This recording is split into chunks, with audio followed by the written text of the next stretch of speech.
মাটিরাঙ্গা উপজেলা এসএসসি পরীক্ষা 2025-এর ফলাফল উদ্বেগজনক।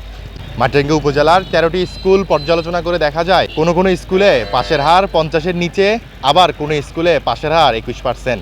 মাটিরাঙ্গা উপজেলার 13টি স্কুল পর্যালোচনা করে দেখা যায় এখানে জিপিএ 5 পেয়েছেন মাত্র 8 জন, তাও আবার 3টি স্কুল মিলে।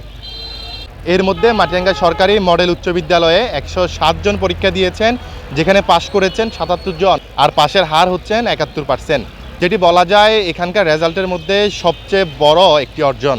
কিন্তু আবার অপরদিকে আমতলী উচ্চ বিদ্যালয়ের পাশের হার মাত্র 21%, যেখানে 70 জন পরীক্ষা দিয়েছেন, পাশ করেছেন মাত্র 15 জন, যেখানে বলা যায় 5 জনের একজনেরও পাশ নেই। মাটিরাঙ্গা বালিকা উচ্চ বিদ্যালয়ে 106 জন পরীক্ষা দিয়েছেন, যেখানে মাত্র পাশ করেছেন 52 জন। প্রিয় দর্শক, যা বলছে পরিসংখ্যান, চিন্তার কারণ 3টি। গড় পাশের হার ভয়াবহভাবে কম, অধিকাংশ স্কুলে 40 থেকে 50% নিচে। জিপিএ 5 পাওয়া শিক্ষার্থী হাতে গোনা, পুরো উপজেলায় 1000-এর বেশি পরীক্ষার্থী থাকলেও মাত্র 8 জন জিপিএ 5 পেয়েছে। তাহলে কোথায় সমস্যা? এই প্রশ্নের উত্তর এখন দরকার শুধু প্রশাসনের কাছে নয়, অভিভাবক, শিক্ষক, এমনকি শিক্ষার্থীদের নিজেদের কাছেও।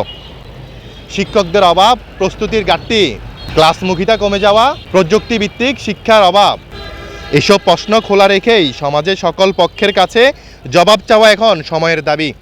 এখনও সময় আছে, চাই সত্যিকারের জবাবদিহিতা ও পরিকল্পিত উদ্যোগ। এই ফলাফল আমাদের সমাজের ভবিষ্যতের একটি বড় সংকেত। এখনও যদি শিক্ষা ব্যবস্থার শিকড় থেকে সংস্কার শুরু না হয়, তাহলে পরবর্তী প্রজন্মের জন্য আমরা হয়তো আরও গভীর বিপর্যয় রেখে যাব।